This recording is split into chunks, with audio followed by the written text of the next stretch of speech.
Bonjour, je suis Bricolator, donc je vais vous montrer aujourd'hui comment mettre un appât sur une tapette à souris, et ceci afin que lorsque la souris se fait piéger, l'appât ne parte pas.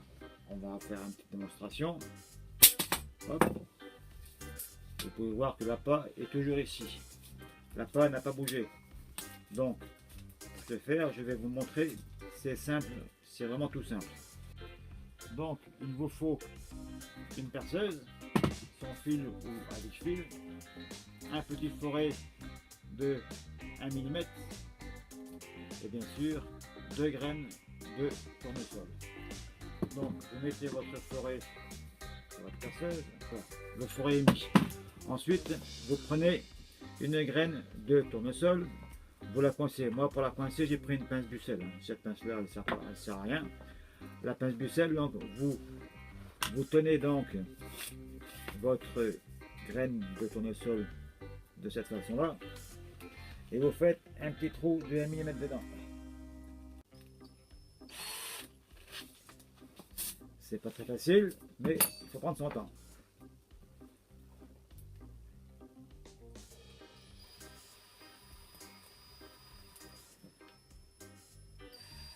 Voilà, ça c'est fait pour une.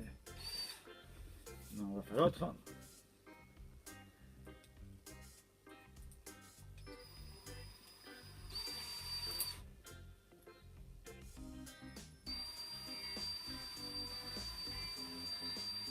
Et voilà. Donc, dès que les trous sont faits, hein, on peut voir, vous ne les verrez pas, mais moi j'ai fait des petits trous. Alors pourquoi il faut faire des trous avec un diamètre de 1 mm? Ça correspond exactement à la grosseur de la pointe de l'appât. Il faut prendre donc avec une pince, une paire de pinces, de façon à mettre exactement le trou que vous avez fait dans votre griffe de la pointe de votre tapette. Alors, quand ça va vouloir y aller, c'est pas très facile, mais enfin voilà. Donc ensuite, il faut mettre ça là-dedans. Vous poussez un tout petit peu avec votre paire de pince, de façon à ce que ça rentre bien. Donc on peut voir déjà qu'il y en a une de mise. Maintenant on va mettre l'autre. Même chose.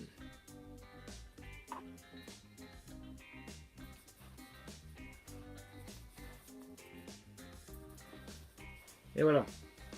Et grâce à ça, eh bien, votre souris, dès qu'elle va venir sur votre appât, eh bien, ça va être bon à quasiment, je vais pas dire du 100%, mais si la souris elle vient bien se positionner comme il faut, parce qu'il faut bien mettre un conseil quand vous mettez votre piège, il faut mettre votre piège perpendiculaire au mur. C'est-à-dire que si vous avez votre mur qui est ici, comme ça, il faut bien mettre la tapette comme ceci. Il ne faut pas la mettre en parallèle au mur. Et avec ça, vous êtes sûr d'attraper une souris quasiment à 95%. Pourquoi j'ai pris des graines de tournesol? Parce que sur les différentes vidéos, on peut voir qu'il y en a qui prennent du Nutella, d'autres des pommes, d'autres du pain, d'autres du gruyère, d'autres du beurre de cacahuète. J'ai essayé tout. J'ai tout essayé. Et en fin de compte, ce qui marche le mieux pour attraper une souris, c'est la graine de tournesol. Donc si vous avez des graines de tournesol, ou si vous avez des oiseaux chez vous, ou que vous donnez à manger à vos oiseaux dehors avec des graines de tournesol, n'hésitez pas, vous faites deux petits trous dans votre graine de tournesol avec un forêt de 1 mm. Vous embrochez la graine sur votre pointe de tapette à souris. Attendez, et si vous avez une souris, en l'espace de 1 à 1 semaine, voire 10 jours, parce que ça dépend, parce qu'une souris ça se balade beaucoup chez vous, donc au sous-sol ou bien dans votre grenier, et bien tôt ou tard la souris va venir se pointer dessus et elle va venir manger les graines et elle va s'appiéger. Donc surtout quand vous faites ce type de piège, ne donnez rien d'autre comme appât aux souris. Vous faites que des pièges comme ça. Et là, je vous garantis que ça marchera. Donc si cette vidéo vous a plu, ben, n'hésitez pas à vous abonner sur ma chaîne. Je referai d'autres vidéos. Donc c'est Bricolator. Hein, et puis bonne chance pour votre piégeage à souris et bonne chasse. Au revoir.